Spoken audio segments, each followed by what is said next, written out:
Roma musicians in the streets of Warsaw. This is Democracy Now!, democracynow.org, the War and Peace Report. I'm Amy Goodman. We are broadcasting from Warsaw, Poland, from the UN Climate Summit. For the first time in 19 years, hundreds of members of civil society walked out of the United Nations Climate Summit Thursday. They wore T-shirts reading, "Polluters talk, we walk," but they also said, "Volveremos," we will return. One of the spaces where these activists from around the world have been meeting is a convergence center in downtown Warsaw. Democracy Now!'s Amy Littlefield went there and filed this report.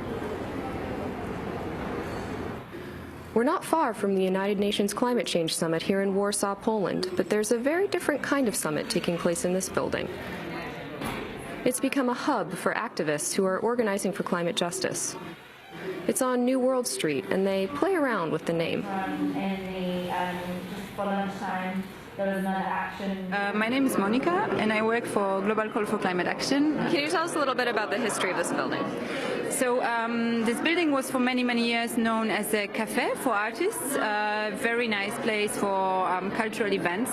Then a couple of years ago, it was occupied.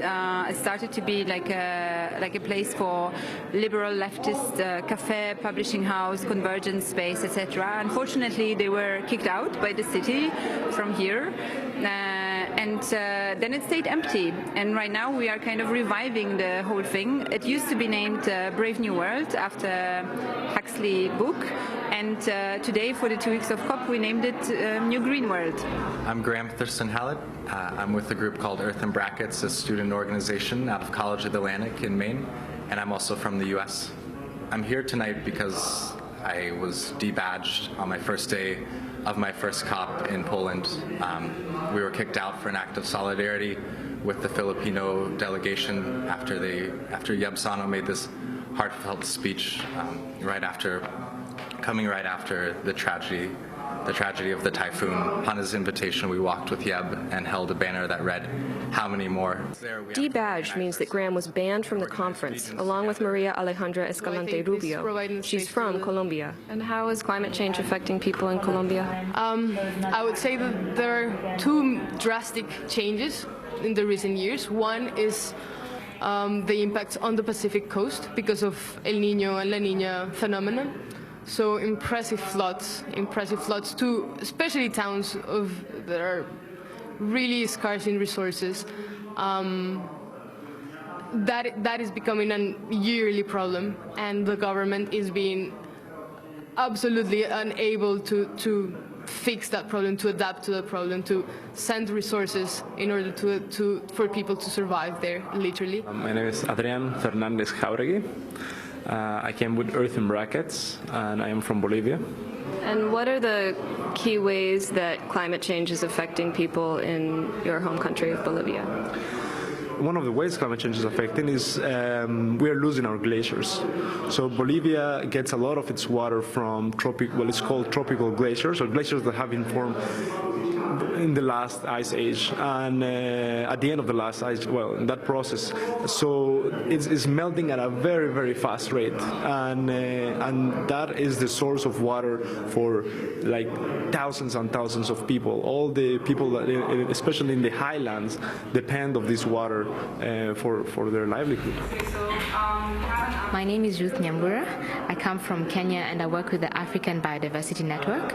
Already in parts of Kenya, well, we already have climate refugees, and especially pastoralist communities are the worst affected by climate change. Just to give an example, in Kenya we have two rainy seasons, the long rains and the short rains, and this is the short rains, which is supposed to begin late September, early October, one of the most important planting seasons, and the rain delayed till 1st of November.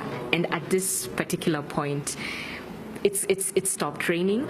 We already have a drought alert for next year. In Turkana, we already have people who are starving.